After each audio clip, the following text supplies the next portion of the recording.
ஓப்பனிங்ல சிபில் அப்படின்னு ஒரு பொண்ணை காமிக்கிறாங்க. அவன் நல்லா தூங்கிட்டு இருக்கும்போது திடீர்னு ஒரு கெட்ட கனவு வந்து எந்திரிக்கிறா. கூடவே அவளோட தங்கச்சி ஆலெக்ஸும் படுத்துட்டு இருந்திருப்பா. சிபில் கத்துற சவுண்டை கேட்டுட்டு எஞ்சி கேக்குறா, அக்கா என்னக்கா ஆச்சு, திரும்ப அதே கெட்ட கனவா, அப்படி அந்த கனவுல என்னதான்க்கா வருது அப்படின்னு கேக்குறா. ஆனா சிபிலுக்கு அதை எப்படி எக்ஸ்பிளைன் பண்றதுனே தெரியல. சரி ஓகே விடுங்கக்கா, எதுவும் நினைக்காம தூங்குங்க, டைம் வேற ஆச்சு, காலைல சீக்கிரம் எழுப்பி விட்டுருவாங்க அப்படின்னு சொல்லிட்டு ரெண்டு பேரும் தூங்க ஆரம்பிக்கிறாங்க. அப்படியே கட் பண்ணா காலையில விடியுது. எல்லாருமே ஃபேமிலியா சாப்பிட்டுட்டு இருக்காங்களா. அப்ப வெளியே ஒரு கார் சவுண்டு. அந்த சவுண்டு கேட்டதும் சாப்பிடுறதெல்லாம் விட்டுட்டு ஓடுறாங்க.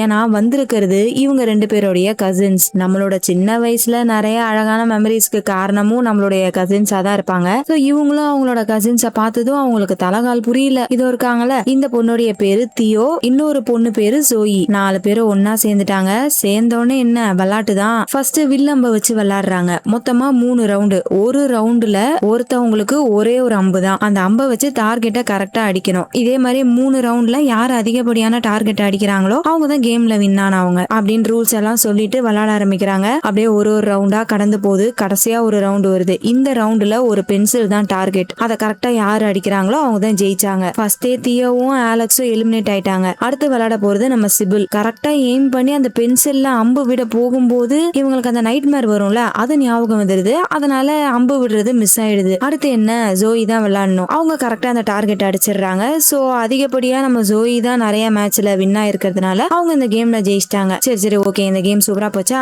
அடுத்த கேம் விளையாடலாம்னு சொல்லிட்டு என்ன கேம் விளையாடலாம்னு பிளான் பண்றாங்க. அப்போ ஏதோ ஒரு ரன்னிங் ரேஸ் மாதிரி கேம் விளையாட போறாங்க போல இருக்கு. இதை சொன்னதுமே ஆலெக்ஸ் கோச்சிக்கிறா. ஏன்னா அவ சின்ன பொண்ணு இல்ல, மத்தவங்களுக்கு ஏத்த மாதிரி ஈக்குவலா அவளால ஓட முடியாது. சோ நம்ம வேற கேம் விளையாடலாமேன்னு கேக்குறா. ஆனா சிபில் ஒத்துக்க மாட்டாங்க. இங்க பாரு, நாங்க இப்ப இதை தான் விளையாட போறோம். எல்லா கேமையும் உனக்கு ஏத்த மாதிரி விளையாட முடியாது. வேணா கொஞ்ச நேரம் நின்று வேடிக்கை பாரு, அடுத்த கேம்ல உன்னை சேர்த்துக்கிறோம் அப்படின்றாங்களா. இதை கேட்டதும் ஆலெக்ஸ் கோச்சிக்கிட்டு நான் ஒன்னும் வரல, நீங்க மட்டும் விளையாடுங்கன்னு சொல்லிட்டு உள்ள போயிடுறா. ஆலெக்ஸுக்கு எப்பயுமே ஒரு தாழ்வு மனப்பான்மை இருந்துகிட்டே இருக்கும். நம்ம தான் சின்ன பொண்ணு, அதனாலயே நம்மள யாருமே மதிக்க மாட்டாங்க, நம்ம ரொம்ப வீக்கானவங்க அப்படின்ற மாதிரியே நினைச்சுக்கிட்டே இருப்பா. இப்பயும் அதே தான் நினைச்சுக்கிட்டு ரொம்ப சோகமா உட்காந்துட்டு இருக்காளா. அப்போ அந்த வீட்டுடைய ஒரு டோர் மட்டும் தானா ஓபன் ஆகுது. ஏதோ ஒரு கருப்பு புகை வந்து ஓபன் பண்ணுது. இவ அதை பார்த்துட்டு என்னடா டோர் ஓபன் ஆயிருக்கேன்னு சொல்லிட்டு உள்ள போறா. ஆக்சுவலா இது வரைக்கும் இந்த ரூம்குள்ள யாருமே வந்தது இல்ல போல இருக்கு.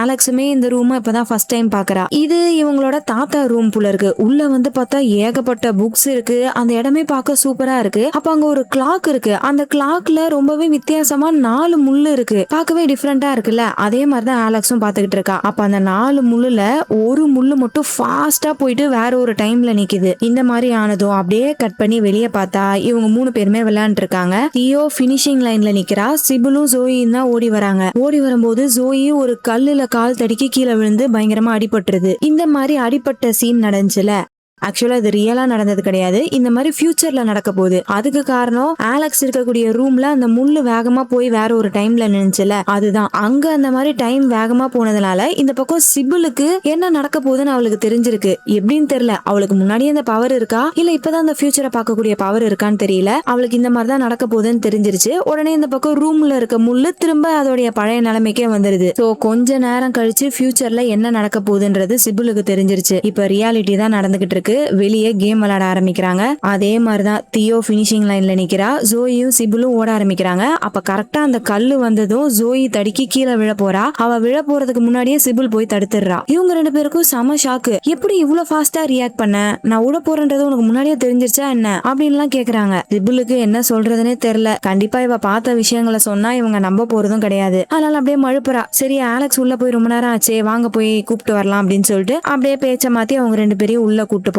இந்த பக்கம் ஆலெக்ஸ் என்ன பண்றான்னு பார்த்தா அவளுக்கு புக் படிக்கிறதுனா ரொம்ப பிடிக்கும். அங்க வேற ஏகப்பட்ட புக்கா இருக்கா. சோ அவளுக்கு என்னென்ன புக் எல்லாம் பிடிக்குதோ ஒன்னொன்னா எடுத்து ஒரு பேக்ல வச்சுக்கிட்டு இருக்கா. அப்படி எடுத்துக்கிட்டே இருக்கும்போது இந்த ரூமுக்கு யாரோ வேற மாதிரி சவுண்ட் கேக்குது. டக்குன்னு போய் ஒரு இடத்துல ஒளிஞ்சுக்கிறா. வேற யாரும் இல்ல, இந்த ரூமுடைய ஓனர், அவங்க தாத்தா தான் வராங்க. கூடவே சிபிலோட அப்பா அம்மாவும் வந்திருக்காங்க. அவங்க 3 பேரும் எதையோ பத்தி பேசிக்கிறாங்க. நம்ம சிபிலுக்கு சின்ன வயசுல ஏதோ ஒண்ணு நடந்திருக்கு போல இருக்கு. அவங்க அப்பா அம்மா ஏதோ ஒரு பிசினஸ் ட்ரிப்புக்கு போக போறாங்களாம். சோ சிபிலுக்கு சின்ன வயசுல என்ன நடந்துச்சோ அது திரும்ப நடக்க கூடாது. உங்களை நம்பிதான் நான் பசங்களை பத்திரமா விட்டு போறேன். போன வாட்டி மாதிரி விட்டுறாதீங்க, கவனமா பாத்துக்கோங்க அப்படின்ற மாதிரிலாம் தாத்தா கிட்ட சொல்லிட்டு அவங்க 2 பேரும் அங்க இருந்து போறாங்களா. அப்போ தாத்தா நம்ம ஆலெக்ஸ் அங்க ஒளிஞ்சிட்டு இருக்கிறத கண்டுபிடிச்சிடுறாரு. என்ன குட்டி பொண்ணே, இந்த ரூமை கண்டுபிடிச்சிட்டியா அப்படின்னு சொல்லிட்டு கூட்டு வச்சு பேசுறாரு. ஆலெக்ஸ் ஒரு திட்டலாம் இல்ல, உன்னோட வயசுல நானும் இப்படிதான் ரொம்பவே ஆர்வமா இருப்பேன். சரி ஓகே, என்னெல்லாம் புக் எடுத்திருக்க காட்டு பாப்போம் அப்படின்னு சொல்லிட்டு ஆலெக்ஸ் எடுத்த புக்கெல்லாம் பாக்குறாரு. ஆஹா, இந்த புக்கெல்லாம் எடுத்திருக்கியா, உன்னோட சாய்ஸ் ரொம்ப சூப்பரா தான் இருக்கு.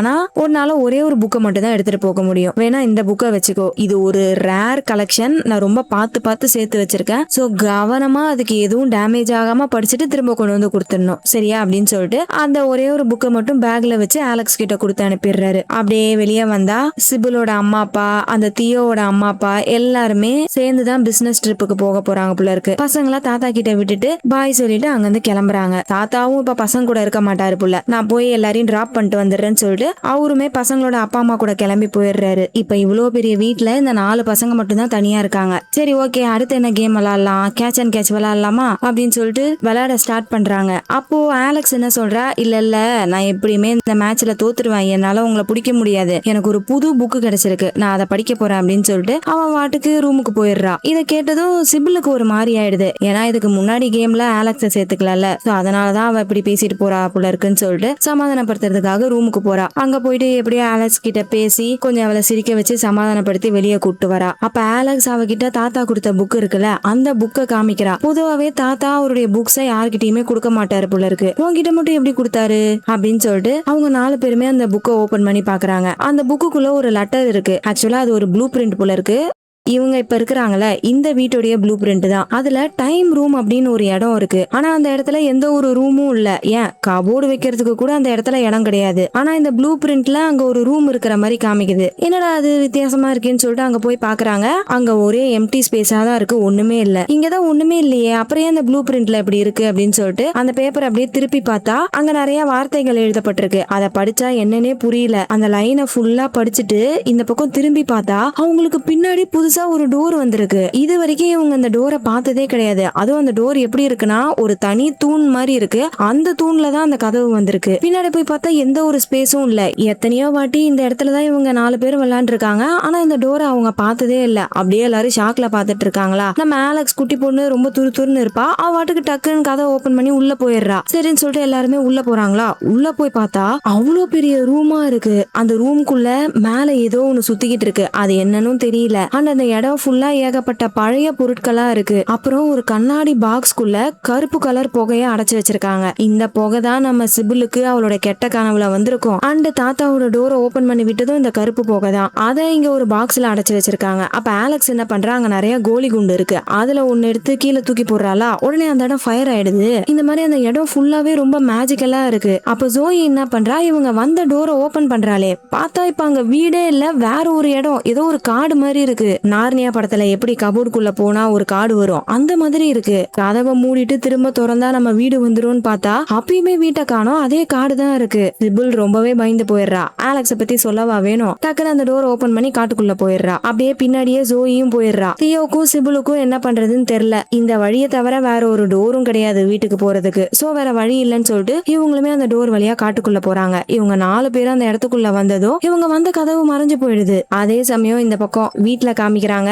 தாத்தா எல்லாரையுமே டிராப் பண்ணிட்டு வீட்டுக்கு வந்துடுறாரு. வீடே ஒரே அமைதியா இருக்கு. என்ன வீடு இவ்வளவு அமைதியா இருக்கு, கேர்ள்ஸ் எல்லாரும் எங்க இருக்கீங்க அப்படின்னு சொல்லிட்டு வீடு ஃபுல்லா தேட ஆரம்பிக்கிறாரு. அப்ப கரெக்டா இவங்க அந்த டோர்க்குள்ள போனாங்களா, அந்த டோர் கிட்ட வந்துடுறாரு. இப்ப அந்த இடத்துல டோர் இல்ல. ஆனா அவருக்கு தெரிஞ்சிருக்கு போல இருக்கு, கண்டிப்பா அந்த பசங்க டோரை கண்டுபிடிச்சிட்டாங்க, உள்ள போயிட்டாங்க அப்படின்னு சொல்லிட்டு ஒரு மாதிரி சிரிச்சுட்டு அந்த இடத்த விட்டு போயிடுறாரு. இந்த பக்கம் காட்டுக்குள்ள வந்த 4 பேரையும் காமிக்கிறாங்க. சுத்தி எங்கேயாச்சும் பக்கத்துல வீடு இருக்கும்னு பார்த்தா வீடு இருக்கக்கூடிய தடயமே இல்ல. பக்கத்துல ஒரு மரத்துல கதவு இருக்கு. அது ரொம்பவே வித்தியாசமா இருக்கா. ஒருவேளை நம்ம வீட்டுக்கு போறதுக்கு இதுதான் கதவா இருக்குமோன்னு சொல்லிட்டு 4 பேரும் யோசிச்சுக்கிட்டு இருக்காங்க. அப்ப அந்த மரத்தை பார்த்ததும் நம்ம அலெக்ஸுக்கு இதை எங்கேயோ பார்த்த மாதிரி இருக்கு. உடனே அவகிட்ட இருக்க புக்கை ஓபன் பண்ணி பாக்குறா. அதுல இதே மாதிரி ஒரு மரம் இருக்கு. அந்த மரத்துக்கு பக்கத்துல ஒரு பசில் இருக்கு. இவங்க பாக்குறாங்க அதே மாதிரி ஒரு பசில் இருக்கு. ஆனா அந்த பசில் உடைஞ்சு போயிருக்கு. கண்டிப்பா அதோடைய மத்த பீசஸ் எல்லாம் பக்கத்துல தான் இருக்குன்னு சொல்லிட்டு தேட ஆரம்பிக்கிறாங்க. எல்லாருக்குமே ஒரு ஒரு பீஸ் கிடைக்குது. இப்ப 4 பேரும் அவங்களுக்கு கிடைச்ச பீஸை ஒன்னா சேர்க்கிறாங்களா. அது எல்லாமே ஒன்னா சேர்ந்துட்டு அப்படியே புதுசாயிடுது. உடைஞ்சு போனதுக்கான சின்ன தடயம், ஒரு கிராக்கு கூட இல்ல. அந்த பசில்ல இருந்து ஒரு ஏலியன் வேற வெளியே வருது. ஃபர்ஸ்ட் அந்த ஏலியன் இவங்க 4 பேரையும் பார்த்து ரொம்ப பயந்துருது. என் கிட்ட வராதீங்கன்னு சொல்லிட்டு இவங்க மேல கல்லு தூக்கி போட்டுட்டு இருக்கு. அப்புறமா தான் அதுவே தானா சமாதானம் ஆயிட்டு, ஆமா நீங்கெல்லாம் யாரு, ரொம்பவே வித்தியாசமா இருக்கீங்க, டீமன்ஸ் மாதிரி தெரியலையே உங்களை பார்த்தா அப்படின்டா. எது டீமன்ஸா, நாங்களாம் சாதாரண மனுஷங்க அப்படின்னு நம்ம பசங்க சொல்றாங்க. மனுஷங்களா, நீங்க எப்படி இங்க வந்தீங்க, ஃபர்ஸ்ட் நீங்க எங்க இருக்கீங்கன்னு உங்களுக்கு தெரியுமா, மறந்து ஏமாந்து போன எண்ணங்களுடைய காட்டுக்கு வந்திருக்கீங்க. அது மட்டும் இல்ல, நீங்களாம் சாதாரண மனுஷங்க கிடையாது, நீங்க தான் கார்டியன்ஸ் ஆஃப் டைம், நீங்க எல்லாருமே ஒரு வாரியர்ஸ் அப்படின்னு சொல்லுது. இவங்களுக்கு ஒண்ணுமே புரியல. ஐயோ, நீ எங்களை தப்பா புரிஞ்சுக்கிட்டேன்னு நினைக்கிறேன், நாங்கெல்லாம் வாரியர்ஸ் கிடையாது, தெரியாம இந்த இடத்துக்கு வழி மாறி வந்துட்டோம். திரும்ப வீட்டுக்கு போறதுக்கு எங்களுக்கு அந்த டோரை ஓபன் பண்ணோம், ஆனா அதுக்கான சாவி இல்ல அப்படின்றாங்களா. எது, இந்த டோரை திறக்கிறதுக்கான சாவியா? அதான் பல வருஷங்களுக்கு முன்னாடியே அந்த சாவியை டிஸ்மேண்டில் பண்ணிட்டாங்களே. இந்த டோரை திறக்கிறதுக்கு கண்டிப்பா அந்த சாவி வேணும். ஏன் அவ்வளோ பாதுகாப்பா அந்த சாவியை டிஸ்மேண்டில் பண்ணிட்டாங்கன்னா, அந்த சாவியை வச்சு நம்மளால எந்த இடத்துக்கு எந்த டைமுக்கு வேணா போக முடியும். அந்த சாவியை கண்டுபிடிக்கிறது மட்டும் பெருசு கிடையாது, அதை ரீஅசெம்பிள் பண்றதுக்கு 3 கிறிஸ்டல் வேணும் அப்படின்லாம் அந்த ஏலியன் சொல்லிக்கிட்டு இருக்கா. அப்போ இவங்களை சுத்தி ஏதோ சவுண்ட் கேக்குது, ஏதோ மிருகம் வர மாதிரி சவுண்ட் கேக்குது. எல்லாருமே பயந்து போய் பார்த்துட்டு இருக்காங்க. அப்போ டக்குன்னு சில கிரியேச்சர்ஸ் டெலபோர்ட் ஆகி வருது. பாக்குறதுக்கு மரத்தால உருவாக்கப்பட்ட கிரியேச்சர்ஸ் மாதிரி இருக்கு. அதுல ஒண்ணு நேரா நம்ம ஆலெக்ஸ் அட்டாக் பண்றதுக்காக ஓடி வருதா. ஆலெக்ஸ் கிட்ட வந்ததும் டக்குன்னு டெலபோர்ட் ஆயிடுது. அப்படி டெலபோர்ட் ஆகும்போது கூட ஆலெக்ஸும் அந்த ஏலியனும் இருந்ததுனால கிரியேச்சர் கூட சேர்ந்து அவங்க 2 பேருமே டெலபோர்ட் ஆயிடுறாங்க. எங்க டெலபோர்ட் ஆகி போனாங்கன்னு தெரியல. இந்த பக்கம் பார்த்தா ஒரு பெரிய மரம் கிரியேச்சர், அப்படியே பாக்குறதுக்கே மரம் மாதிரி இருக்கு. அது ஜோயை அட்டாக் பண்ண வருது. அப்ப டக்குன்னு அவ தடுக்கிறதுக்காக கைய வைக்கிறாளா. அந்த சமயம் அவளை சுத்தி இருக்க எல்லாமே ஃப்ரீஸ் ஆயிடுது. என்னன்னு பார்த்தா இவளுக்கு டைமை நிறுத்தக்கூடிய பவர் இருக்கு போல இருக்கு. இத வெளியே இருக்க தாத்தா, அந்த ரியாலிட்டியில இருக்காருல்ல, அந்த தாத்தாக்கு தெரியுது. கிளாக்ல வித்தியாசமா 4 முள்ளு இருந்துச்சுல, அதுல 3 முள்ளு மட்டும் அப்படியே ஃப்ரீஸ் ஆகி நின்றுச்சு, ஒரு முள்ளு மட்டும் நவுறுது. சோ அந்த 4 முள்ளும் இந்த 4 பொண்ணுங்களை குறிக்குது போல இருக்கு. அப்படியே இந்த பக்கம் ஜோயை காமிக்கிறாங்க. இவளுக்கு இப்படிப்பட்ட ஒரு பவர் இருக்குன்னு அவளுக்கு தெரிஞ்சிருச்சா. அந்த பவரை யூஸ் பண்ணி டக்குன்னு அங்க இருந்து தப்பிச்சுட்டு திரும்ப அந்த டைமை பழையபடி ஓட வச்சிடறா. ஆலெக்ஸ வேற காணோம். ஆனா இப்ப அவளை தேடுறதுக்கு டைம் இல்ல, சீக்கிரமா இவங்க தப்பிச்சாகணும்னு சொல்லிட்டு அங்க இருந்து ஓட ஆரம்பிக்கிறாங்க. இந்த பக்கம் ஆலெக்ஸ் வேற ஏதோ ஒரு இடத்துக்கு டெலபோர்ட் ஆயிருக்கா. அப்ப அவங்க கூட வந்த கிரியேச்சர்ஸ் மறுபடியும் அவளை அட்டாக் பண்றதுக்காக ஓடி வருதா. ஆலெக்ஸுக்கு கடுப்பாயிடுது. அவ கையில அந்த பேக் இருக்குல்ல, அதை வச்சு ஒரே அடி, அவ்வளவுதான், நாய்க்குட்டி மாதிரி கத்திக்கிட்டே அந்த கிரியேச்சர் அங்க இருந்து ஓடி போயிடுது. ஆனா இந்த ஏலியனுக்கு அந்த கிரியேச்சர்னால அடிபட்டு இருக்கும் போல இருக்கு. கொஞ்சம் கொஞ்சமா அந்த கிரியேச்சருடைய விஷம் இந்த ஏலியனோட உடம்புல பரவிக்கிட்டு இருக்கு. சோ இதை தடுக்கிறதுக்கு கிரேயா அப்படின்னு ஒரு ஃப்ரெண்டால மட்டும்தான் முடியும் அப்படின்னு ரொம்ப முடியாம அந்த ஏலியன் சொல்லுதா. உடனே ஆலெக்ஸ் சொல்றா, நீ ஒன்னும் கவலைப்படாத, நான் அந்த கிரேயா கிட்ட கூட்டு போறேன்னு சொல்லிட்டு அந்த ஏலியன் அப்படியே கைத்தாங்களா புடிச்சு கூட்டு போயிட்டு இருக்கா. இந்த பக்கம் அவங்க 3 பேரும் ஓடிக்கிட்டு இருக்காங்க. பின்னாடியே அந்த மர கிரியேச்சர் துரத்தி வந்துகிட்டு இருக்கு. அப்போ வழியில ஒரு டைனோசர் வருது. போச்சுடா, இப்ப இது கிட்ட இருந்து வேற தப்பிச்சு ஓடணுமா அப்படின்னு பார்த்தா அந்த டைனோசர் இவங்களை அட்டாக் பண்ணல, பின்னாடி வந்துட்டு இருக்க கிரியேச்சரை தான் அட்டாக் பண்ணுது. அப்புறம் அந்த கிரியேச்சரோட கண்ணிலேயே ஒரு அம்பு வந்து படுது. அதோடைய வலி தாங்காம அந்த கிரியேச்சர் அங்கிருந்து ஓடி போயிடுது. யார் இந்த அம்பு விட்டான்னு பார்த்தா ஒரு சோல்ஜர். அவரு தான் வந்து நம்ம பசங்களை காப்பாத்திருக்காங்க. அந்த சோல்ஜர் என்ன சொல்றாரு, பொதுவா இந்த மாதிரி ட்ரீ கிரியேச்சர்ஸ் எல்லாம் அக்ரெசிவா இருக்காது, சாந்தமா தான் இருக்கும். யாராச்சும் மேஜிக் வச்சுதான் அந்த கிரியேச்சர்ஸை கண்ட்ரோல் பண்ணுவாங்க. நீங்க யாரோ ரொம்ப பவர்ஃபுல்லானவங்களை கோவப்படுத்திட்டீங்க,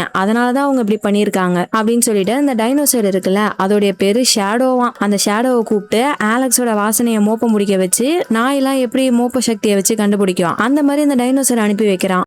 இந்த பையன் இந்த இடத்த பத்தி எல்லாத்தையுமே எக்ஸ்பிளைன் பண்றான். இவங்க இப்ப இருக்காங்கல்ல, இந்த இடத்துடைய பேரு கைரோஸ். டைம் இருக்குல்ல, நேரத்துல தொலைஞ்சு போனவங்களுடைய வீடே இந்த காடு தானா. அண்ட் இந்த பயலும் நம்ம பசங்களை பார்த்து கார்டியன்ஸ் தான் கூப்பிடுறான். சிபுலுக்கு ஒண்ணுமே புரியல. தயவு செஞ்சு இங்க என்ன நடக்குதுன்னு எக்ஸ்பிளைன் பண்றீங்களா, எங்களுக்கு வந்ததுல இருந்து ஒண்ணுமே புரியல அப்படின்னு சிபுல் கேக்குறா. உடனே அந்த பயலும் சரி என்ன ஃபாலோ பண்ணுங்க நான் சொல்றேன் அப்படின்னு சொல்லிட்டு கூட கூப்பிட்டு போறான். போற வழியில தான் கதையை சொல்றான். கடவுளோட காலம்ன்றது தொடர்ச்சியா உருவாகி மறைஞ்சுக்கிட்டே இருந்துச்சு. ஆனா டைட்டன்ஸ் சொல்லப்படக்கூடிய அரக்கர்களுடைய காலம் நிலையாவே இருந்துச்சான். அதுலயும் ரொம்பவே இறக்கமே இல்லாதவனோட பேரு தான் குரோனோஸ். அவன் ஏதோ ஒரு இடத்துல டிராப் ஆயிருக்கான். இன்னும் ஒரு டைட்டன் இருக்கான், அவனோட பேரு ப்ரொமேத்தியஸ். அவன் மனுஷங்களுக்கு நடுவுல வாழ பழகிட்டான். மனித இனத்திலேயே ஒரு பொண்ணை பார்த்து லவ் பண்ணி குழந்தை பெத்துக்கிட்டு பேர பிள்ளைங்களெல்லாம் பார்த்துட்டானா. சோ இந்த இடத்துல பிரச்சனை பண்றதே அந்த குரோனோஸ் தான். இந்த இடத்துல ஒரு தீர்க்க தரிசனம் இருக்கு. அது என்னன்னா 4 வாரியர்ஸ் வந்து இங்க இருக்கிற எல்லாரையுமே காப்பாத்துவாங்க. அந்த 4 வாரியர்ஸ் வேற யாரும் இல்ல,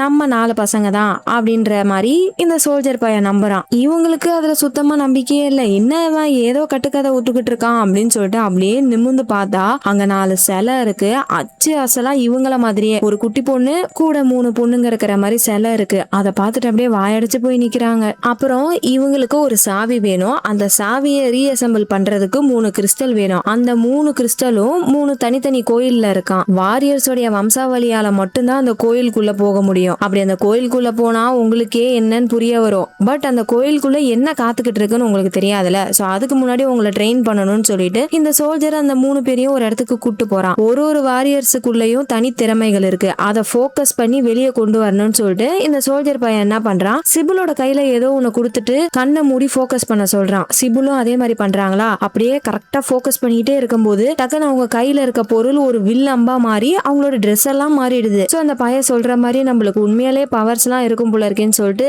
அப்படியே ஆச்சரியமா பாக்குறாங்க. இன்னொரு பக்கம் ஆலெக்ஸ காமிக்கிறாங்க. அந்த ஏலியனை எப்படியோ கஷ்டப்பட்டு கிரேயா கிட்ட கூட்டு வந்துட்டா. ஆக்சுவலா அந்த கிரேயா ஒரு சூனியக்காரி போல இருக்கு. இந்த ஏலியனும் அந்த சூனியக்காரியும் முன்னாடியே ஃப்ரெண்ட்ஸ் இல்ல. சோ ஏலியனோட நிலைமைய பார்த்துட்டு அவனோட உடம்புல விஷம் ரொம்ப மோசமா பரவிக்கிட்டு இருக்குன்னு சொல்லிட்டு சீக்கிரமா ஒரு லிக்விட ரெடி பண்ணி குடிக்க சொல்லிட்டு ஏலியனை ரெஸ்ட் எடுக்க சொல்லிடுறா. அப்போ நம்ம ஆலெக்ஸ் பொண்ணு ரொம்ப பயந்து போன மாதிரி இருக்கா. ஏன்னா எந்த சுச்சுவேஷன்லயுமே இவளுக்கு கூட சிபில் இருந்திருக்கா. சோ இப்ப தன்னோட அக்கா இல்லாததுனால அவ ரொம்பவே பயப்படுறா. இத அந்த சூனியக்காரி கிரேயா புரிஞ்சுக்கிட்டே என்ன பண்றா, இப்ப என்ன உனக்கு பயமா இருக்கு அவ்வளவுதானே, கொஞ்சம் இரு அப்படின்னு சொல்லிட்டு ரவுண்டா இருக்க ஒரு கிளாஸ காமிக்கிறா. அது பாக்குறதுக்கே ரொம்ப அழகா இருக்கு. அப்ப அந்த சூனியக்காரி சொல்றா, உன் மனசுல என்ன நினைச்சுக்கிட்டு இந்த கிளாஸ பாக்குறியோ அதுக்கேத்த மாதிரி இது ரெஸ்பான்ஸ் பண்ணும் அப்படின்னு சொல்றாளா. உடனே அந்த குட்டி பொண்ணு என்ன பண்றா, ஏதோ உன்ன மனசுல நினைச்சுக்கிட்டு அப்படியே அந்த கிளாஸ் கிட்ட வரா. அப்ப அந்த கிளாஸ்ல கிராஷ் ஆகியிருக்க ஒரு பிளேன் தெரியுது.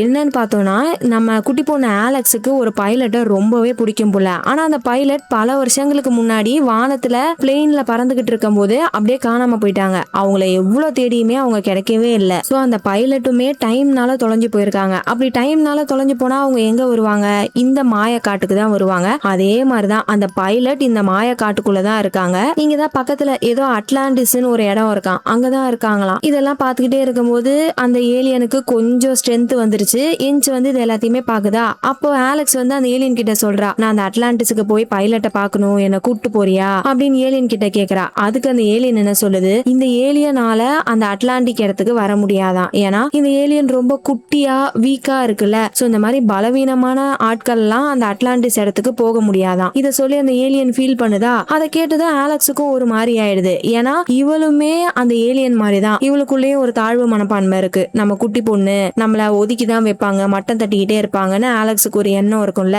சோ அந்த ஒரு ஃபீலிங்னால இந்த ஏலியன் எப்படி ஃபீல் பண்ணுதுன்னு புரிஞ்சுக்கிறா. அடுத்து அந்த கிளாஸ்ல இவ சிஸ்டர்ஸ் தெரியுறாங்க. அதை பார்த்துட்டு ஆலெக்ஸ் ரொம்பவே கோவப்படுறா. ஏன்னா அந்த கூட இருக்கான்ல சோல்ஜர், அவன் அங்க இருக்க 3 பேருக்குமே கத்து கொடுத்துக்கிட்டு அப்படியே ஜாலியா சிரிச்சுக்கிட்டு இருக்காங்க. இத பார்த்து அந்த குட்டி பொண்ணுக்கு காண்டா ஆகுமா ஆகாதா, நான் கூட இல்ல என்ன தேடாம புதுசா ஒரு ஆளை கூட வச்சுக்கிட்டு ரொம்ப சந்தோஷமா இருக்காங்களா, சரி ஓகே அவங்க ஒண்ணு எனக்கு தேவையில்ல, நானே தனியா அந்த கோயிலுக்கு போய் கிறிஸ்டல் எடுத்துட்டு வருவேன் அப்படின்னு சொல்லிட்டு ரொம்ப கோவமா அந்த ஏலியனை கூப்பிட்டுட்டு அங்க இருந்து போறா. 2 பேரும் சேர்ந்து ஒரு கோயில் கிட்ட வந்துட்டாங்க. அங்க எந்த ஒரு கோயிலும் இல்ல, ஒரு ஆர்ச் மட்டும்தான் இருக்கு. அந்த ஆர்ச்சை ஏலியன் தாண்டி போச்சுன்னா சாதாரண ஆர்ச்சா தான் இருக்கும். ஆனா அதுவே ஒரு வாரியர் ஆர்ச்சை கிராஸ் பண்ணாங்கன்னா அந்த கோயிலுக்குள்ள போக முடியும். சோ நம்ம ஆலெக்ஸ் ஒரு வாரியர், அவ அந்த ஆர்ச்சுக்குள்ள போனானா கண்டிப்பா கோயிலுக்குள்ள போயிடலாம். பட் அவ கொஞ்சம் பயப்படுறா. ஏன்னா அவளுக்கு கார்டியன் மாதிரியே ஃபீல் ஆகல, தனியா வேற இருக்கால, அதனால ரொம்ப பயப்படுறா. அப்ப அந்த ஏலியன் சொல்லுது, ஒன்னும் கவலைப்படாத, உள்ள போயிட்டு அந்த கிறிஸ்டலை எடுத்துட்டேன்னா உனக்கு உன்னுடைய பவர் கிடைச்சிரும் அப்படின்னு சொல்லி எப்படியோ சமாதானப்படுத்தி அந்த ஆர்ச்சுக்குள்ள போக வைக்கிறா. ஆலெக்ஸும் தைரியத்தை வர வச்சுட்டு அந்த ஆர்ச்சுக்குள்ள போறா. நிஜமாலுமே இவங்க சொன்ன மாதிரி ஒரு வாரியர் அந்த ஆர்ச்சுக்குள்ள வந்ததும் வேற ஒரு இடத்துக்கு வந்துடுறா. பாலைவனத்துக்கு நடுவுல ஒரு பழைய ஈஜிப்தியன் கோயில் இருக்கு. அந்த கோயிலுக்குள்ள ஒரு பாக்ஸ் இருக்கு. பாக்ஸ் பக்கத்திலேயே ஒரு சாவி இருக்கு. சோ அதுக்குள்ளதான் கிறிஸ்டல் இருக்குமோன்னு சொல்லிட்டு அந்த பாக்ஸை நோக்கி நடக்க ஆரம்பிக்கிறா. அப்ப அவளை சுத்தி நிறைய ஸ்டாச்சு இருக்கு. இவ முன்னாடி நடந்து போகும்போது அந்த சிலை எல்லாமே இடிய ஆரம்பிக்குது. அதுவே அவ பேக்வேர்ட்ஸ்ல நடந்து வந்தா அந்த இடிஞ்சு போன சிலை எல்லாமே திரும்ப பழைய நிலைமைக்கு மாறிடுது. சோ இவ முன்னாடி நடந்து போனா டைம் ஃபாஸ்டா போகுது, பின்னாடி நடந்து வந்தா டைம் வந்து பேக்வேர்ட்ஸ்ல வருது. இத அவ புரிஞ்சுக்கிட்டு டக்குன்னு அங்க வந்து வேகமா அந்த பாக்ஸ் கிட்ட ஓடுறா. சுத்தி இருக்க சிலை எல்லாமே இடிஞ்சு விழுந்துருது. ஆனா ஒரு வழியா அவ பாக்ஸ் கிட்ட வந்துட்டாளா. ஆனா அந்த பாக்ஸ் ரொம்பவே துருப்பிடிச்சு போன பழைய பாக்ஸா இருக்கு. சரி ஓபன் பண்ணுவோம் அப்படின்னு சொல்லிட்டு அந்த சாவியை வச்சு திறக்கிறா. அந்த பாக்ஸ் ஓபன் ஆக மாட்டேங்குது. அப்பதான் அவளுக்கு ஒரு ஐடியா வருது, இங்கதான் டைம் வித்தியாசமா இருக்குல்ல. சோ நம்ம குட்டி பொண்ணு ஆலெக்ஸ் என்ன பண்றா, அப்படியே அந்த பாக்ஸ சுத்தி பேக்வேர்ட்ஸ்ல நடக்க ஆரம்பிக்கிறா. பேக்வேர்ட்ஸ்ல நடந்தா என்ன ஆகும், டைம் பின்னோக்கி ஓடும். சோ இவ பின்னாடி நடக்க நடக்க அங்க இடிஞ்சு போன சிலை எல்லாமே திரும்ப பழைய நிலைமைக்கு ஆகுது. அண்ட் இந்த பாக்ஸுமே துருபிடிச்சிருக்குல்ல, அது எல்லாமே கொஞ்சம் கொஞ்சமா மறைஞ்சு போய் புது பாக்ஸா மாறிடுது. இப்ப அங்க இருக்க சாவியை வச்சு ஓபன் பண்ணி பாக்குறா. பாக்ஸ் ஓபன் ஆயிடுது. அந்த பாக்ஸுக்குள்ளதான் கிறிஸ்டல் இருக்கு. ரொம்பவே ஈஸியா அந்த கிறிஸ்டல் எடுத்துட்டு வெளியே வந்து வந்துடுறா. ஒரு வழியா ஒரு கிறிஸ்டலை எடுத்துட்டாளா. ஆனா இப்பயுமே அவளுக்கு ஒரு கார்டியன் மாதிரி எந்த ஒரு பவர் இருக்கிற மாதிரியுமே ஃபீல் ஆகல. அதுக்கு அந்த ஏலியன் சொல்லுது, நீ அந்த கிறிஸ்டலை யூஸ் பண்ணாதான் உனக்கு அந்த பவர் கிடைக்கும், நேரம் வரும்போது நீ யூஸ் பண்ணுவ அப்படின்னு சொல்லிட்டு அவளை அங்கிருந்து கூட்டு போகுது. இன்னொரு பக்கம் நம்ம சிபுல காமிக்கிறாங்க. அந்த சோல்ஜர் ஃபுல்லா ட்ரெயின் பண்ணிட்டான் போல இருக்கு. அவங்க 3 பேரையுமே கூப்பிட்டுட்டு ஒரு கோயிலுக்கு போறான். அப்போ வழியில பார்த்தா வானத்துல அந்த கருப்பு கலர் ஸ்மோக் இருக்கு. இந்த புகை எதுக்கு இப்படி சுத்திக்கிட்டு இருக்கு என்னன்னு தெரியல. ஆனா அதை பார்த்து சிபில் கொஞ்சம் பயப்படுறா. ஏன்னா இவளுடைய நைட் மேர்லயும் அடிக்கடி இதுதானே வரும். அதனால அந்த புகையை பார்த்தாலே கொஞ்சம் பயப்படுறா. சோ முன்னாடி பார்த்த மாதிரிதான் அந்த கோயிலுக்குள்ள கார்டியன்ஸால மட்டும்தான் போக முடியும். முன்னாடி ஒரு ஆர்ச் இருக்கு. அதுல நம்ம தியோ, ஜோயி, சிபில் எல்லாருமே உள்ள போறாங்க. அந்த ஆர்ச் வழியா கோயிலுக்குள்ள வந்துட்டாங்க. இப்போ ஒரு பெரிய பிரிட்ஜ்ல இருக்காங்க. அப்போ தியோக்கு ஏதோ விஷன் மாதிரி வருது. அது என்னன்னு அவளுக்கு சரியா புரியல. மேபி அது தலைவலியா இருக்கும்னு நினைக்கிறேன்னு சொல்லிட்டு அதை பெருசா எடுத்துக்காம அப்படியே முன்னாடி நடந்து வராங்க. அந்த இடத்துல ஒரு மேடை இருக்கு. அந்த மேடையில ஏதாச்சும் இருக்குமான்னு போய் பார்த்தா ஒண்ணுமே இல்ல, காலியா இருக்கு. ஒரே ஒரு ரிடில் மட்டும்தான் எழுதி இருக்கு. அந்த புதிருக்கு பதில் மத்த யாருக்குமே தெரியல. தியோ கண்டுபிடிச்சிட்டா. அந்த புதிருக்கான பதில் வந்து சாண்ட் கிளாக் புள்ள. அதை கண்டுபிடிச்சதும் அவங்களுக்கு முன்னாடி ஒரு பெரிய சாண்ட் கிளாக் இருக்கு. அது ஓட ஆரம்பிச்சிருது. சோ இது ஓடி முடிக்கிறதுக்குள்ள இவங்க ஏதாச்சும் பண்ணி ஆகணும் போல இருக்கு. ஆனா இவங்களுக்கு என்ன பண்றதுன்னே தெரியல. அப்போ தியோக்கு மறுபடியும் பயங்கரமா தலைவலிக்க ஆரம்பிக்குது. அப்பதான் உங்களுக்கு தெரியுது அது சாதாரண தலைவலி கிடையாது. புக்ல இருக்க எல்லா விஷயங்களும் அப்படியே ஏதோ கண்ணு முன்னாடி பாக்குற மாதிரி ஞாபகம் வந்துகிட்டு இருக்கு. அது மட்டும் இல்ல, போன வாரம் இவங்க ஃபேமிலி கூட சேர்ந்து என்ன சாப்பிட்டாங்க, அப்புறம் தியோவோட 5 வயசுல அவங்களுக்கு என்ன நடந்துச்சு, இது எல்லாமே அவளுக்கு ஞாபகம் வருது. சோ இதுதான் தியோவுடைய பவர். அவளுக்கு போட்டோகிராபிக் மெமரி இருக்கு. சோ அவளுக்கு விஷன்ல வர எல்லாத்தையுமே அப்படியே படன்னு சொல்லிக்கிட்டு இருக்காளா. ஜோயி என்ன பண்றா, டக்குன்னு அவளோட பவரை யூஸ் பண்ணி டைமை ஃப்ரீஸ் பண்ணிடுறா. இதனால இவங்களுக்கு முன்னாடி ஓடிக்கிட்டு இருந்த அந்த சாண்ட் கிளாக்கும் நின்றுது. தியோவையும் சிபிலியும் மட்டும் அன்ஃப்ரீஸ் பண்ணிட்டு கொஞ்சம் தியோவை சமாதானப்படுத்துறாங்க. அப்பதான் தியோ அவளுக்கு இப்படிப்பட்ட ஒரு பவர் இருக்குன்னு சொல்றா. ஆலெக்ஸ் கிட்ட ஒரு புக் இருக்குல்ல, அந்த புக்ல தான் என்னென்ன பண்ணுன்ற ஸ்டெப்ஸ் எல்லாமே இருக்கும். இவங்க கிட்ட அந்த புக் இல்ல, இப்ப ஆலெக்ஸ் கிட்ட தான் இருக்கு. ஆனா தியோ என்னன்னா அவ கையிலேயே அந்த புக் இருக்கிற மாதிரி அந்த புக்ல இருக்க எல்லாத்தையுமே பார்த்து அடுத்து என்ன பண்ணணும்னு சொல்றா. ஓகே, நம்மளுக்கு என்ன பண்ணணும்னு வழி தெரிஞ்சிருச்சுலன்னு சொல்லிட்டு ஜோயியா அங்க ஃப்ரீஸ் ஆயிருக்க டைம் அன்ஃப்ரீஸ் பண்ணிடுறாங்க. அந்த இடத்துல நிறைய சின்ன சின்ன சாண்ட் கிளாக் இருக்கு. அதுல கோல்டு கலர்ல இருக்க ஒரு சாண்ட் கிளாக் எடுத்துட்டு வந்து இந்த மேடை மேல வைக்கிறாங்க. வேற ஒன்னும் அவங்க பெருசா பண்ணல. அந்த மண்ணு கொஞ்சம் கொஞ்சமா குறைய ஆட்டோமேட்டிக்கா அந்த ஸ்டோன் வந்துருது. அவ்வளவுதான், ஈஸியா அந்த ஸ்டோன் எடுத்துட்டு வெளியே வந்துடுறாங்க. வெளியே வந்து பார்த்தா நைட் ஆயிடுச்சு. சோ இப்ப டிராவல் பண்றது சேஃப் கிடையாதுன்னு சொல்லிட்டு அங்கேயே தங்கறதுக்காக டென்ட் போட்டுட்டு இருக்காங்க. அப்ப வானத்துல பார்த்தா அந்த கருப்பு கலர் புகை இன்னுமே ரொம்ப ஆக்ரோஷமா சுத்திக்கிட்டு இருக்கு. அத சிபில் பார்த்துட்டு சோல்ஜர் கிட்ட என்னன்னு கேக்குறாங்க. அப்பதான் அந்த பையன் இந்த கருப்பு புகையோடைய கதையை சொல்றான். என்னன்னா, குரோனோஸ் அப்படின்னு ஒரு டைட்டனை பத்தி முன்னாடியே அந்த சோல்ஜர் சொல்லியிருப்பான். எல்லாருக்குமே அநியாயம் பண்ணிக்கிட்டு இருப்பானே, அந்த குரோனோஸை ஒரு இடத்துல அடைச்சு வச்சுட்டாங்க. அப்போ அந்த குரோனோஸை ரிலீஸ் பண்றதுக்காக குரோனோஸோடைய ஒரு அடிமை, அந்த அடிமையோட பேரு டீமோஸ், அது நிறைய டீமன்ஸை வழி நடத்தி இந்த குரோனோஸை ரிலீஸ் பண்ண ட்ரை பண்ணிருக்கு. அதனுடைய விளைவா டைம் அண்ட் ஸ்பேஸ் டேமேஜ் ஆயிடுச்சு. அப்ப இந்த சோல்ஜர் என்ன பண்ணிருக்கான், அட்லாண்டிஸ்னு ஒரு இடம் இருக்குல்ல, அங்க இருக்கக்கூடிய ஆர்மி கூட சேர்ந்து இந்த டீமோஸை எதிர்த்து சண்டை போட்டிருக்காங்க. எப்படியோ கஷ்டப்பட்டு அந்த படையை தோக்கடிச்சு டீமோஸையுமே சிறை பிடிச்சிட்டாங்க. இப்போ வானத்துல இந்த கருப்பு புகை சுத்திக்கிட்டு இருக்குல்ல, இந்த டார்க்னஸ் மட்டும்தான் அந்த டீமோஸ் ஆர்மியோட மிச்சம். அதுவும் இதுங்க சும்மா சுத்திக்கிட்டு இல்ல, நைட்டு ஃபுல்லா பசியோடையும் கோவத்தோடையும் சுத்திக்கிட்டு இருக்க மாதிரி ஒரு சாபத்தை வாங்கிட்டு தான் இதுங்க இவ்வளவு கோவமா சுத்திட்டு இருக்கு போல இருக்கு. இதுதான் அந்த கருப்பு புகையோட கதை. இதை சொல்லி முடிச்சதுக்கு அப்புறமேட்டு எல்லாருமே தூங்க ஆரம்பிச்சிடுறாங்க. அப்போ சிபிலுக்கு மறுபடியுமே அந்த கெட்ட கனவு வருது. டக்குன்னு தூக்கத்துல இருந்து எந்திரிச்சிடுறா. இந்த சோல்ஜர் தூங்கல போல இருக்கு. சிபில் எந்திரிச்சதை பார்த்துட்டு என்னாச்சுன்னு கேக்குறானா. அப்பதான் சிபில் அவங்களோட கதையை சொல்றாங்க. ஆக்சுவலா அவங்க சின்ன வயசா இருக்கும்போது வீட்டுல இருக்க எல்லாருமே ஒரு பார்ட்டிக்கு போயிட்டாங்க. சோ அவ்வளவு பெரிய வீட்டுல சிபில் மட்டும் தான் தனியா இருந்திருக்கா. அப்போ ஒரு பையன் வீட்டுக்குள்ள பூந்து இந்த தாத்தாவுடைய புக் எல்லாம் இருக்குல்ல, அது எல்லாத்தையுமே திருட ட்ரை பண்ணிருக்கான். அவனை பார்த்து பயந்து போய் சிபில் ஓடும் போது அந்த பையன் மேலேயே தெரியாம இடிச்சிட்டாங்க போல இருக்கு. அதுல அவங்களுக்கு ரொம்ப பயமாயிடுச்சு. அந்த விஷயம் தான் இப்ப வரைக்குமே அவங்களுக்கு ஒரு டிராமாவா மாறி இருக்கு. அது மட்டும் கிடையாது, இப்ப இவங்க எல்லாருமே இந்த இடத்துக்கு வந்திருக்காங்களே, இந்த மாயக்காட்டுக்கு வந்திருக்காங்களே, இந்த கனவு அவங்களுக்கு சின்ன வயசுல இருந்தே வந்துகிட்டு இருக்கான். அது ஏதோ ஒரு சாதாரண ஃபேண்டசி கனவுன்னு நினைச்சிட்டு இருந்திருப்பாங்க. பட் பார்த்தா இவங்களுக்கு அது எல்லாமே ரியலா நடந்துகிட்டு இருக்கு. இன்னொரு பக்கம் ஆலெக்ஸ காமிக்கிறாங்க. அவ அந்த கிறிஸ்டலை எடுத்துட்டு திரும்ப சூனியக்காரியோட இடத்துக்கே வந்துட்டா. அப்போ அந்த கருப்பு புகை வானத்துல டீமன்ஸ் இருக்குல்ல அதை பார்த்து அந்த ஆலெக்ஸ் ரொம்பவே பயப்படுறா. அந்த சமயம் இந்த சூனியக்காரி என்ன பண்றா, பயப்படாத, உன்னோட பவரை பத்தி உனக்கே தெரியல அப்படின்னு சொல்லிட்டு ஆலெக்ஸோட கையில அந்த கிறிஸ்டலை குடுக்குறாளா. என்ன பண்ணான்னு தெரியல, ஆலெக்ஸால அந்த கிறிஸ்டலை கையில இருந்து எடுக்கவே முடியல. கொஞ்ச நேரத்திலேயே அவளுக்கு பயங்கரமா வலிக்க ஆரம்பிக்குது. அப்புறம் அந்த கிறிஸ்டலோட பவர் ஆலெக்ஸ் உடம்பு ஃபுல்லா பரவ ஆரம்பிக்குது. அந்த பவரை தாங்க முடியாம ஆலெக்ஸ் கீழே விழுந்துடுறா. அப்போ பக்கத்துல இருந்த கிரேயாவை காணோம். இருட்டுல இருந்து ஒரு உரும்பல் சவுண்ட் மட்டும்தான் கேக்குது. பார்த்தா அந்த கிரேயா டிராகனா மாதிரி அட்டாக் பண்ண வரா. அப்படி வந்ததும் ஆலெக்ஸ் கைய வச்சு தடுக்க பாக்குறாளா. இதுக்கு முன்னாடி எப்படி ஜோயி கைய வச்சு தடுக்கும் போது அவளுடைய பவர் வெளியே வந்திருக்கும், அதே மாதிரி ஆலெக்ஸ் கைய வச்சு தடுத்ததும் அவளுடைய பவர் வெளியே வருது. ஒரு ஷீல்டு மாதிரி வந்து அவளை ப்ரொடெக்ட் பண்ணுது. இந்த கிரேயாவால கிட்டவே வர முடியல. ஆலெக்ஸ் என்னதான் இவ்வளவு பவர்ஃபுல்லா இருந்தாலும் அவ ஒரு குட்டி பொண்ணு இல்ல. சோ இங்க நடந்ததை பார்த்துட்டு பயந்து போய் அழுக ஆரம்பிச்சிடறா. அப்ப கிரேயா அவளோட நார்மல் உருவத்துக்கு வந்துட்டு ஆலெக்ஸ் கிட்ட பேசுறா. இங்க பாரு செல்லம், பயந்துட்டியா? சாரி, உன்னோட பவர் என்னன்னு உனக்கு தெரிய வைக்கிறதுக்காக தான் நான் அந்த மாதிரி பண்ணேன். உன் கூட இருக்க சிஸ்டர்ஸ், அதாவது அந்த மத்த 3 கார்டியன்ஸை விட நீ ரொம்பவே பவர்ஃபுல். இப்ப நீ ரொம்ப டயர்டா இருப்ப, கொஞ்ச நேரம் போய் படுத்து ரெஸ்ட் எடு அப்படின்னு சொல்லிட்டு ஆலெக்ஸை போய் தூங்க வைக்கிறா. அப்படியே கட் பண்ணா அடுத்த நாள் ஆகுது. ஆலெக்ஸ் கூட ஒரு ஏலியன் இருந்துச்சுல, அது என்ன பண்ணிருக்கும், உன்னோட அக்காங்களை நான் கண்டுபிடிச்சிட்டு வரேன்னு சொல்லிட்டு அந்த கோட்டையில இருந்து கிளம்பியிருக்கோம். அப்படி கிளம்புனது சிபுல கண்டுபிடிச்சிருச்சு. அவங்க கிட்ட போயிட்டு அந்த ஏலியன் சொல்லுது, ஆலெக்ஸ் பத்திரமா தான் இருக்கா, அவங்களுக்காக தான் காத்துக்கிட்டு இருக்கா, என் கூட வாங்க, நான் அவங்கள கூப்பிட்டு போறேன் அப்படின்னு சொல்லிட்டு எல்லாரையுமே கூப்பிடுது. இவங்களுக்கு எல்லாம் சந்தோஷம், எப்படியோ ஆலெக்ஸ் பத்திரமா தாண்டா இருக்கா அப்படின்னு சொல்லிட்டு எல்லாருமே ஆலெக்ஸை பாக்குறதுக்காக கிளம்புறாங்க. ஆனா அந்த சோல்ஜருக்கு மட்டும் ஏலியனை பார்த்தா கொஞ்சம் டவுட்டா இருக்கு. அதனால அவங்க கிட்ட என்ன சொல்றாரு, நம்ம கிட்ட ஒரு கிறிஸ்டல் இருக்குல்ல, அந்த கிறிஸ்டல இந்த ஏலியன் பார்க்கணும்னு கேட்டுச்சுன்னா தயவு செஞ்சு கொடுத்துறாதீங்க, நீங்களே வச்சுக்கோங்க சரியா அப்படின்னு சொல்லிட்டு தான் கூப்பிட்டு போறான். அப்படியே அந்த பக்கம் கட் பண்ணா இந்த பக்கம் சூனியக்காரியை காமிக்கிறாங்க.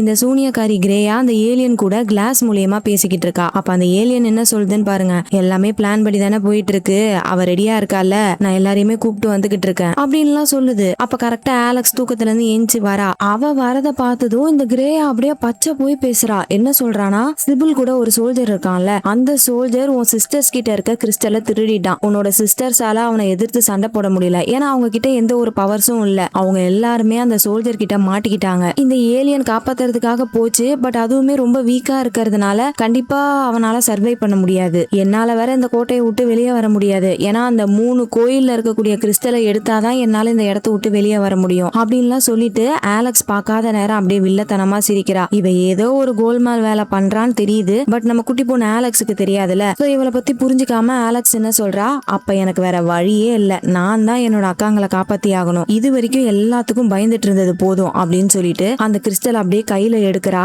அப்போ அந்த கிறிஸ்டலுடைய பவர்னால ஆலெக்ஸ் ரொம்பவே பவர்ஃபுல்லா மாறிடுறா. அது மட்டும் இல்ல, சின்ன பொண்ணா இருந்தால இப்ப நல்லா வளர்ந்துட்டா. நான் போய் என் அக்காங்களை காப்பாத்திட்டு கூப்பிட்டு வரேன் அப்படின்னு சொல்லிட்டு ரொம்பவே கோவமா அந்த இடத்துல இருந்து கிளம்புறா. இந்த பக்கம் அந்த ஏலியன் எல்லாரையுமே கூப்பிட்டுட்டு போயிட்டு இருக்கா. அப்ப வழியில நம்ம பசங்க எல்லாருமே அந்த சோல்ஜர் கிட்ட கேக்குறாங்க, இந்த டீமோஸ் அப்படின்னு ஒரு டீமன் இருக்குன்னு சொன்னல, அதை எப்படி நீங்க சிறை பிடிச்சீங்க அப்படின்னு கேக்குறாங்க. அப்ப அந்த சோல்ஜர் என்ன சொல்றான், நாங்க ரொம்பவே கஷ்டப்பட்டு அந்த டீமன் கூட போராடி அதை ஒரு ஸ்டோன்ல அடைச்சு வச்சுட்டோம். அந்த ஸ்டோன்ல இருந்து அது தப்பிச்சிடவே கூடாதுன்னு சொல்லிட்டு அந்த ஸ்டோனை தனித்தனி பீஸா உடைச்சு போட்டுட்டோம். சோ கண்டிப்பா அந்த டீமனால தப்பிக்கவே முடியாது அப்படின்னு சொல்றானா. இதை கேட்டதும் இவங்க எல்லாருக்குமே ஷாக் ஆகுது. ஏன்னா நம்ம பசங்க இந்த மாய காட்டுக்கு வந்ததுமே பண்ண ஃபர்ஸ்ட் வேலை என்னது, உடைஞ்சு போன ஸ்டோனை ஒன்னா சேர்த்தது. அதை தானே பண்ணிருப்பாங்க.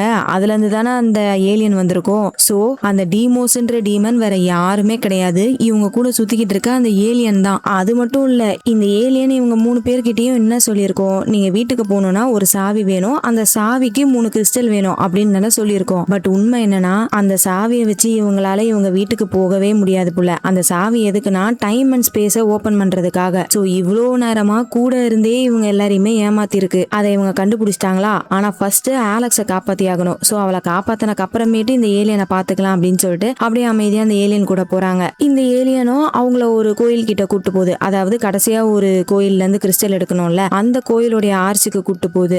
இவங்க 3 பேரும் கையை பிடிச்சிட்டு அந்த ஆர்ச்சை கடந்து போறாங்க. ஆனா அவங்களால கோயிலுக்குள்ள போகவே முடியல, இன்னுமே வெளியே தான் இருக்காங்க. என்னன்னு பார்த்தா ஆலெக்ஸ் முன்னாடியே அந்த இடத்துக்கு வந்துட்டா போல இருக்கு. ஃபர்ஸ்டே அவ அந்த கோயிலுக்குள்ள போயிட்டு உள்ள இருக்க கிறிஸ்டல் எடுத்துட்டு வெளியே வந்துட்டா. அதனாலதான் இவங்களால அந்த கோயிலுக்குள்ள போக முடியல. ஆலெக்ஸ் இப்ப நல்லா பெருசா வளர்ந்துட்டால. சோ அது ஆலெக்ஸ் தான்ன்றது இவங்க 3 பேருக்குமே தெரியல. ஆலெக்ஸ் சோல்ஜரை பார்த்த உடனே அவளோட பவரை யூஸ் பண்ணி சோல்ஜரை சுத்தி நிறைய கல்லை உருவாக்கி அதுக்குள்ளேயே அவனை ட்ராப் பண்ணிடுறா. அப்ப அந்த ஏலியன் ஆலெக்ஸ் கிட்ட வந்து உன்கிட்ட இருக்க கிறிஸ்டலை கூடன்னு கேக்குது. கேக்குது. அவளும் கொடுத்துடுறா. இப்படி அந்த ஏலியன் ஆலெக்ஸ பார்த்து ஆலெக்ஸ்ன்னு கூப்பிட்டக்கு அப்புறமேட்டு தான் நம்ம ஆட்களுக்கு அது ஆலெக்ஸ்னே தெரியுது. ஆலெக்ஸ் நீ அது என்ன இப்படி மாறி போயிருக்க, அந்த ஏலியனை நம்பாத, அவன் உன்னை யூஸ் பண்ணிக்கிட்டு இருக்கான் அப்படின்றாங்களா. இதை கேட்டதும் ஆலெக்ஸுக்கு பயங்கரமா கோவம் வருது. இன்னும் என்ன சின்ன பொண்ணு மாதிரி நீங்க யாரும் பார்க்காதீங்க சரியா, நீங்க 3 பேரும் சேர்ந்து ஒரே ஒரு கிறிஸ்டலை தான் எடுத்திருக்கீங்க, ஆனா நான் தனியாலா இருந்து 2 கிறிஸ்டல் எடுத்திருக்கேன், உங்க எல்லாரை விட நான் தான் பவர்ஃபுல் அப்படின்ற மாதிரிலாம் ஆலெக்ஸ் சொல்லிக்கிட்டு இருக்கும் போது இந்த பக்கம் ஜோயி மேல ஒரு கல்லு வந்து படுது. என்னடான்ட்டு திரும்பி பார்த்தா அங்க நிறைய கல்லு இருக்குல்ல கீழே, அது எல்லாமே கொஞ்சம் கொஞ்சமா ஒண்ணு சேர்ந்து ஒரு ராட்சச மான்ஸ்டரா மாறி இருக்கு. அப்ப ஆலெக்ஸ் தான் அவளோட பவரை யூஸ் பண்ணி அந்த மான்ஸ்டரை அழிச்சிடுறா. சோல்ஜரை சுத்தி கல்லு இருந்துச்சுல அதுவுமே அழிஞ்சு போயிடுது. அப்ப அந்த ஏலியன் நடிக்குது பாருங்க, ஆலெக்ஸ் என்ன காப்பாத்து, உங்க கூட இருக்கிறவனை நம்பாத, உன்கிட்ட இருக்க இன்னொரு கிறிஸ்டலையும் என்கிட்ட கொடு அப்படின்னு கேக்குது. ஆலெக்ஸ் அதையும் நம்பிட்டு அவகிட்ட இருக்க கிறிஸ்டலை கொடுக்கலான்ட்டு போகும்போது இந்த பக்கம் சோல்ஜர் என்ன பண்றான், அந்த ஏலியனை பார்த்து சில மேஜிக் வார்த்தைகளை சொல்றான். அதை சொன்னதுமே அந்த ஏலியன் அதோட ஒரிஜினல் உருவத்துக்கு வந்துருது. பார்த்தா அதோடைய ஒரிஜினல் உருவமே ஒரு மனுஷன் தான் புள்ள இருக்கு. ஏலியன் மாதிரி சும்மா உருவத்தை மாத்திக்கிட்டு இருந்திருக்கு. அவ்வளவுதான். இத பார்த்ததும் ஆலெக்ஸால தாங்கிக்கவே முடியல. என்னை ஏமாத்திட்டல அப்படின்னு சொல்லிட்டு ஒரு பயங்கரமான வலியில கத்துறா பாருங்க. அப்படி கத்துறதுனால அவளால கண்ட்ரோல் பண்ண முடியாத அளவுக்கு பவர் அவக்குள்ள இருந்து வெளியே வருது. இதனால சுத்தி இருக்க இடம் எல்லாமே இடிய ஆரம்பிக்குது. யாருமே அவ கிட்ட போக முடியல. அப்போ சிபில் கிட்ட ஒரு கிறிஸ்டல் இருக்குல்ல, அவ என்ன பண்றா, அத கையில வச்சுக்கிட்டு ஆலெக்ஸை எப்படியாச்சும் காப்பாத்தி ஆகணும், என்ன ஆனாலும் பரவாயில்ல அப்படின்னு சொல்லிட்டு அந்த கிறிஸ்டலை கையில இறுக்கி புடிச்சுக்கிட்டு ஆலெக்ஸை நோக்கி போறா. என்னால இதை நிறுத்த முடியலன்னு சொல்லிட்டு ஆலெக்ஸ் உட்காந்து அழுதுகிட்டு இருக்காளா. சரி ஓகே, உன்னால தனியா முடியலன்னா விடு, அதான் அக்கா நான் இருக்கேன்ல, நம்ம 2 பேரும் சேர்ந்து இதை நிறுத்தலாம் அப்படின்னு சொல்லிட்டு அப்படியே அவங்க 2 பேரும் கையை புடிச்சிட்டு அவங்களோட 2 பவர்ஸையும் யூஸ் பண்ணி எப்படியோ அதுல இருந்து வெளியே வந்துடுறாங்க. அண்ட் நம்ம ஆலெக்ஸும் சின்ன பொண்ணாவே மாறிடுறா. பட் இன்னும் பிரச்சனை முடியல. 3 கிறிஸ்டலையும் அந்த கோயில்ல இருந்து வெளியே எடுத்துட்டாங்களே. சோ அப்படி எடுத்ததுனால இப்ப கிரேயா அந்த இடத்துல இருந்து ரிலீஸ் ஆயிட்டா. டிராகன் உருவத்துக்கு மாறி இங்க பறந்து வராளா. அவளை பார்த்ததும் ஆலெக்ஸுக்கு செம்ம கோவம் வருது. ஆலெக்ஸோட பவரை யூஸ் பண்ணி அட்டாக் பண்ண ஆரம்பிக்கிறா.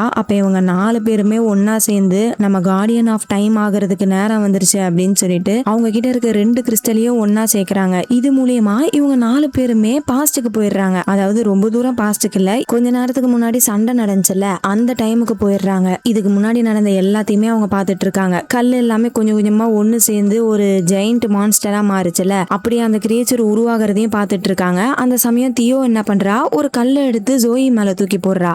இத முன்னாடியே நம்ம பார்த்திருப்போம், ஞாபகம் இருக்கா? ஆலெக்ஸ் வந்து பேசிட்டு இருக்கும் போது ஜோயி மேல ஒரு கல்லு பட்டிருக்கும். அப்பதான் திரும்பி பார்க்கும்போது பக்கத்துல அந்த பெரிய ஜெயிண்ட் மான்ஸ்டர் நின்று இருக்கும். அப்ப அந்த கல்லை தூக்கி போட்டது இந்த மான்ஸ்டர் கிடையாது, தியோ தான் தூக்கி போட்டிருக்கா. சரி ஓகே, இப்ப பாஸ்டுக்கு வந்துட்டோம், அடுத்து என்ன பண்றது அப்படின்னு சொல்லிட்டு எல்லாரும் யோசிச்சுட்டு இருக்காங்க. அந்த சமயம் இவங்க இந்த மாதிரி பாஸ்டுக்கு டிராவல் பண்ணி வந்திருக்கிறத அந்த டீமோஸ் பாத்துறான். உடனே இவங்களை தடுக்கிறதுக்காக கிட்ட வரான். அப்ப அவனை அட்டாக் பண்ற மாதிரி ஒரு அம்பு வருது. அவன் அந்த அம்பை புடிச்சிடுறான். அந்த சான்ஸை யூஸ் பண்ணி இவங்க 4 பேரும் திரும்ப அந்த கிறிஸ்டலை யூஸ் பண்ணி மறுபடியும் பாஸ்டுக்கு போயிடுறாங்க. அதாவது ரியாலிட்டியில நடந்துட்டு இருந்தது அங்க இருந்து தப்பிச்சு ஒரு பாஸ்டுக்கு போயிருப்பாங்க. அது இந்த 2 சீனியுமே இப்ப இன்னொரு பாஸ்ட்ல இருந்து அவங்க பாக்குறாங்க. சோ முதல் வாட்டி அவங்க பாஸ்டுக்கு டிராவல் பண்ணி வந்திருப்பாங்க. அப்ப அந்த டீமோஸ் பார்த்திருப்பான், அவன் அட்டாக் பண்றதுக்காக வந்திருப்பான்ல, அந்த சீனை இவங்க இப்போ 2வதா பாஸ்டுக்கு வந்திருக்காங்களா, அங்க இருந்து பார்த்துதான் அவனை தடுக்கிறதுக்காக சிபில் அம்பு விட்டுருப்பாங்க. புரியுதா? கொஞ்சம் கன்ஃபியூஸா இருக்குதானே? ஒன்னும் இல்ல, ஒரு பிரச்சனையில இருந்து தப்பிக்க பாஸ்டுக்கு வந்திருப்பாங்க, அங்க மாட்டிக்கிட்டு திரும்ப பாஸ்டுக்கு வந்திருக்காங்க. ஆனா இப்பயுமே அந்த டீமஸ் பைய கண்டுபிடிச்சிடறான். நீங்க என்ன நினைச்சிட்டு இருக்கீங்க, அந்த கிறிஸ்டலோடைய பவர் எனக்கு வேணும்னு நினைச்சீங்களா? அதெல்லாம் இல்ல, அந்த கிறிஸ்டலை அழிச்சாதான் என்னோட தலைவன் குரோனோஸை விடுவிக்க முடியும் அப்படின்னு சொல்லிட்டு இவங்கிட்ட ஒரு கிறிஸ்டல் இருக்குல்ல, அதை அப்படியே கையாலேயே நசுக்கி உடைச்சு போட்டுறான். அப்ப ஜோயி என்ன பண்றா, அவளோட பவரை யூஸ் பண்ணி அவங்கள தவிர மத்த எல்லாத்தையுமே ஃப்ரீஸ் பண்ணிடுறா. உடஞ்சு போன கிறிஸ்டல் கூட என்னோட பவரை சேர்த்தா ஏதாச்சும் பண்ண முடியும் அப்படின்ற மாதிரி சிபில் சொல்றா. அதை கேட்ட ஆலெக்ஸ் என்ன பண்றா, அவளோட பவரை யூஸ் பண்ணி உடஞ்சு போன கிறிஸ்டல் இருக்குல்ல, அது எல்லாத்தையுமே அப்படியே ஒன்னா சேர்த்து பழைய நிலைமைக்கு ஆக்கிட்டா. அந்த கிறிஸ்டலை சிபில் கையில வாங்கினதுமே அவளுடைய பாஸ்ட் எல்லாமே ஞாபகம் வருது. என்னன்னா, அவளோட சின்ன வயசுல ஏதோ ஒண்ணு நடந்திருக்கும்ல, அது என்னன்னா, இவளுமே அவளோட சின்ன வயசுல தாத்தாவோட ரூமை கண்டுபிடிச்சிருப்பா. அந்த ரூம்குள்ள போய் எல்லாத்தையும் பார்த்துட்டு இருக்கும் போது யாரோ உள்ள வர மாதிரி சவுண்ட் கேட்டிருக்கோம். அதை கேட்டு பயந்து அடிச்சுட்டு ஓடும் போது எவன் உடச்சுக்கிட்டு உள்ள வந்தானோ, அதாவது அந்த தாத்தாவுடைய புக்ஸ் எல்லாம் திருடுறதுக்காக ஒருத்தன் வந்திருப்பான்ல, அவன் மேலேயே போய் இடிச்சிடுறா. அப்படி இடிச்சிட்டு பயந்து போய் நின்னுகிட்டு இருக்கா. அப்படி யார் மேலதான் இடிச்சான்னு பார்த்தா அந்த பையன் பார்க்க அச்சசல் டீமோஸ் மாதிரியே இருக்கான். அவன் சிரிக்கிற சிரிப்பை பார்த்து சிபில் செம்மையா பயந்து போய் நிக்கிறாங்க. அந்த சமயம் தாத்தா வராரா, அவரை பார்த்துதான் அந்த டீமோஸ் பையன் அங்கிருந்து ஓடி போயிடுறான். உடனே தாத்தா சிபில் கிட்ட சொல்றாரு, நான் அவனை பாத்துக்கிறேன், நீ வந்த வேலையை பாரு அப்படின்னு சொல்லிட்டு அனுப்பி வைக்கிறாரா. அதை கேட்டுட்டு சிபுலும் அங்கிருந்து ஓடுறா. அப்படியே அந்த சீனை கட் பண்ணி இந்த பக்கம் ரியாலிட்டியில காமிக்கிறாங்க. இப்போ நம்ம சிபுலுக்கு பாஸ்ட்ல நடந்த எல்லா விஷயங்களும் ஞாபகம் வந்துருச்சு. உடனே ஆலெக்ஸ் கிட்ட சொல்றாங்க, 10 வருஷத்துக்கு முன்னாடி உன்கிட்ட இருக்க பேக்ல தான் அந்த சாவியை போட்டேன், அதை எடு அப்படின்றாங்க. உடனே ஆலெக்ஸும் அதை எடுத்து பாக்குறா. சோ இவ்வளோ நேரமா இவங்க தேடிட்டு இருந்த சாவி ஆலெக்ஸோட பையில தான் இருந்திருக்கு போல. அதை எடுத்ததும் சூனியக்காரிக்கு கோவம் வருது. அட்டாக் பண்றதுக்காக கிட்ட வரா. கரெக்டா அந்த சமயம் இந்த சோல்ஜருடைய டைனோசர் ஷேடோ இருக்குல்ல, அது வந்து அந்த சூனியக்காரியை அட்டாக் பண்ண ஆரம்பிக்குது. உடனே இவங்க எல்லாரும் சேர்ந்து என்ன பண்றாங்க, இப்ப இவங்க கிட்ட 3 கிறிஸ்டல் இருக்குல்ல, அந்த 3 கிறிஸ்டலையும் அந்த சாவியில வைக்கிறாங்க. அப்படி வச்சதுமே அந்த சாவியில இருந்து ஒரு மிகப்பெரிய பவர் வருது. அந்த பவர் டீமோஸ் மேல படுது. இதனால அவன் செத்து போயிட்டானா இல்லனா எஸ்கேப் ஆகி அங்கிருந்து தப்பிச்சு போயிட்டானான்னு தெரியல. அந்த பையன் அங்கிருந்து மறைஞ்சு போயிடுறான். அவ்வளவுதான். இப்ப இவங்க வீட்டுக்கு போறதுக்கான சாவி கிடைச்சிருச்சா. உடனே அந்த சோல்ஜர் கிட்ட குட் பை சொல்லிட்டு அந்த சாவியை யூஸ் பண்ணி இவங்களோட உலகத்துக்கு வந்துடுறாங்க. வந்தா கரெக்டா அங்க தாத்தா வெயிட் பண்ணிட்டு இருக்காரு. தாத்தாவை பார்த்ததும் எல்லாரும் ஓடி போய் கட்டி பிடிச்சிக்கிறாங்க. அப்ப அப்படியே இந்த பக்கம் அந்த மாய காட்டுல இருக்க சோல்ஜரை காமிக்கிறாங்க. அவன் அப்படியே தன்னந்தனியா சோகமா நடந்து போயிட்டு இருக்கான். ஏன்னா இவ்வளவு நேரம் கூட நம்ம பசங்க 3 பேர் இருந்தாங்க, இப்ப எல்லாருமே போயிட்டாங்களேன்னு சொல்லி அப்படியே சோகமா நடந்து போயிட்டு இருக்கான். அப்ப அவனுக்கு முன்னாடி யாரோ வராங்க. அப்படி வந்திருக்கிறது யாரு என்னன்னுலாம் தெரியல, வெறும் குரல் மட்டும்தான் கேக்குது. அந்த பையன் சோல்ஜர் கிட்ட கேக்குறான், நீ எல்லா உண்மையும் அவங்க கிட்ட சொல்லிட்டியா அப்படின்னு கேக்குறான். அதுக்கு சோல்ஜர் என்ன சொல்றான், அவங்களுக்கு என்ன தெரியணுமோ அதை மட்டும் நான் சொல்லியிருக்கேன் அப்படின்னு சொல்ல அப்படியே அந்த இடத்துல கட் பண்ணி படம் அங்கேயே முடியுது. சோ இந்த சோல்ஜரும் நல்லவனா கெட்டவனா, இவன் யார்கிட்ட பேசிக்கிட்டு இருக்கான் என்ன ஏதுன்றது ஒண்ணுமே தெரியல. அப்படியே ட்விஸ்டோட தான் முடிச்சிருக்காங்க. இந்த படத்துக்கு செகண்ட் பார்ட் இல்லைன்னு நினைக்கிறேன். மேபி செகண்ட் பார்ட் இருந்துச்சுன்னா அது கண்டிப்பா நம்ம சேனல்ல போடுறேன். அதை நீங்க மிஸ் பண்ணாம பாக்கணும்னா டிஎன்சி ஸ்டோரி டைம்ஸ்க்கு சப்ஸ்கிரைப் பண்ணி வச்சுக்கோங்க. அண்ட் இதே மாதிரி நிறைய சூப்பரான படங்களா பாக்குறதுக்கு மறக்காம லைக்க போட்டுருங்க. நெக்ஸ்ட் ஒரு படத்துல மீட் பண்றேன். அது வரைக்கும் நீங்க பார்த்துட்டு இருந்தது டிஎன்சி ஸ்டோரி டைம்ஸ். நான் உங்க டிஎன்சி. பாய்.